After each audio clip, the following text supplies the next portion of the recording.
La lutte contre le boycott, c'est l'intitulé d'une rencontre avec Yossi Cohen, directeur du Mossad, mentionné en 2018 dans les agendas de travail de Gilad Erdan. BDS et organisation terroriste, même danger, mêmes objectifs, c'est le message de cette vidéo en hébreu adressée aux Israéliens, publiée par le ministère des Affaires stratégiques. Les organisations terroristes ont redoublé d'efforts pour rayer Israël de la carte et elles ont échoué. Désormais, elles ont ajouté à cette terreur le combat citoyen.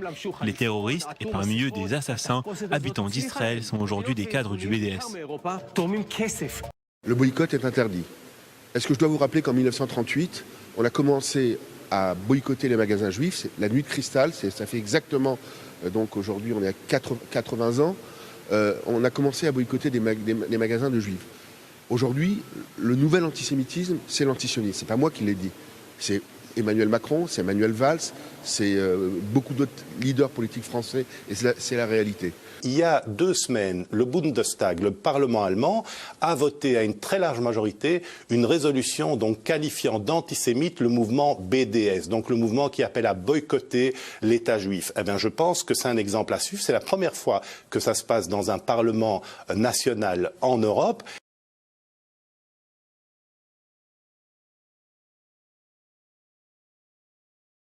Et donc, je pense que l'Allemagne est à la pointe justement de cette lutte-là, il faut identifier les nouvelles manières dont cet antisémitisme est exprimé et lutter contre. Et donc, cette résolution du Bundestag est en ce sens salutaire.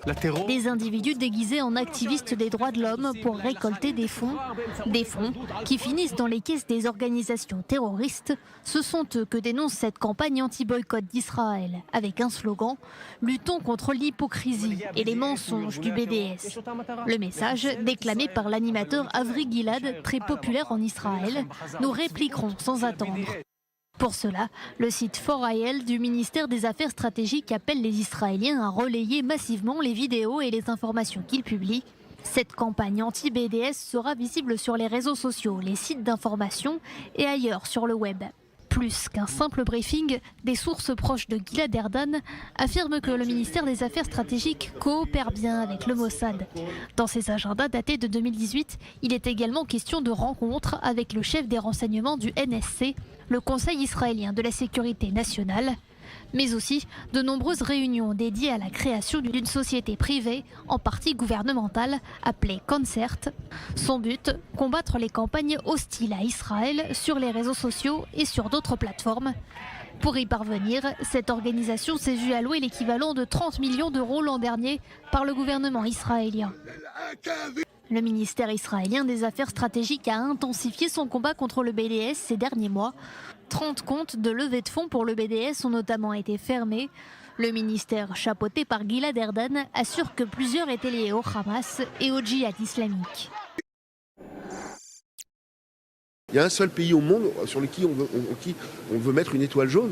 Et les Palestiniens, Israéliens vivent ensemble. On veut la paix, on veut boycotter ou on veut stigmatiser. Donc je crois que de grâce, oui, c'est une bonne déclaration, mais ce que je voudrais, c'est que la loi soit appliquée et elle n'est pas appliquée, hélas, à ce jour. Merci beaucoup, Joël Rubinfeld, président de la Ligue belge contre l'antisémitisme. Vous êtes député UDI de la 8e circonscription des Français de l'étranger. Vous avez le double passeport franco-israélien. Alors... Comme une 60aine de députés à l'Assemblée nationale.